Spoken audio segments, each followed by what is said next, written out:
वाराणसी में लोक जनशक्ति पार्टी के राष्ट्रीय अध्यक्ष चिराग पासवान ने कहा कि हम लोग चाहते हैं आने वाले 2022 यूपी चुनाव में लोक जनशक्ति पार्टी यूपी में चुनाव लड़े।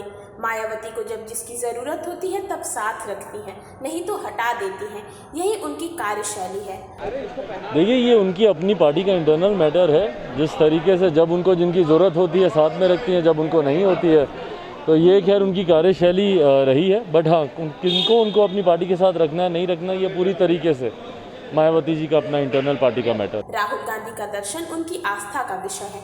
अगर दर्शन कर रहे हैं तो अच्छी बात है। चुनाव के ठीक आसपास ये मंदिर दर्शन होते हैं, बट बहरहाल ये व्यक्तिगत आस्था का विषय है। जिसमें उनकी आस्था हो, जाएं वहाँ पे दर्शन करें, आशीर्वाद लें, अच्छी बात है। तेजस्वी और लालू जी से मुलाकात पिताजी की बरसी को लेकर हुई थी। मैं चाहता हूं कि मेरे पूज्य पिताश्री के समकक्ष जो भी थे वह उनकी बरसी में शामिल हों।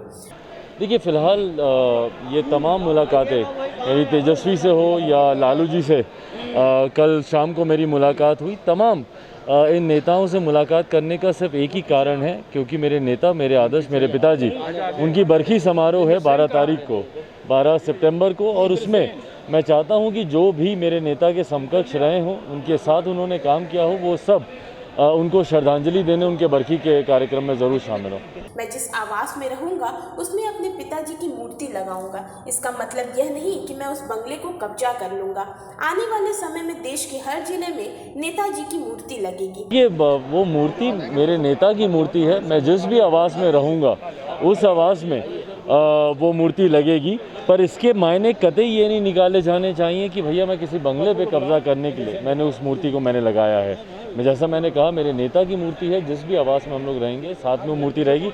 और सिर्फ आवास में ही नहीं, बल्कि देश के हर एक जिले में आने वाले समय में आदरणीय रामविलास पासवान जी की मूर्ति लगेगी। हम लोग चाहते हैं आने वाले 2022 यूपी चुनाव में लोक जनशक्ति पार्टी यूपी में चुनाव लड़े।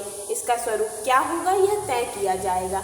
देखिए, धीरे धीरे जिस तरीके से संगठन लोक जनशक्ति पार्टी का उत्तर प्रदेश में मजबूत हुआ है, हमारे प्रदेश अध्यक्ष मणिशंकर पांडे जी के नेतृत्व में जिस तरीके से हर एक पंचायत, हर एक बूथ तक हम लोग संगठन की तैयारी कर रहे हैं। मेरे भी आने वाले दिनों में कई कार्यक्रम, हमारे पार्टी के केंद्रीय नेताओं के कई कार्यक्रम लगेंगे।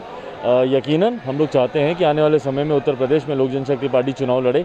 उसका स्वरूप क्या होगा और रणनीति क्या होगी, ये पूरी तरीके से राज्य इकाई पर, प्रदेश अध्यक्ष जी पर और उनकी कमेटी पर छोड़ा गया है। पर हाँ, हम लोग चाहेंगे ज़रूर कि आने वाले समय में लोक जनशक्ति पार्टी यहाँ पे चुनाव लड़े। महंगाई जनता का विषय है, लेकिन जहाँ पर डबल इंजन की सरकार है वहाँ जरूर बदलाव होना चाहिए। महंगाई जनता का विषय है, पर जो जहाँ पे डबल इंजन की सरकारें हैं, ऐसे राज्य जहाँ पे डबल इंजन की सरकार हो, वहाँ पर मुझे लगता है कि ज़रूर रिलैक्सेशन मिलने चाहिए।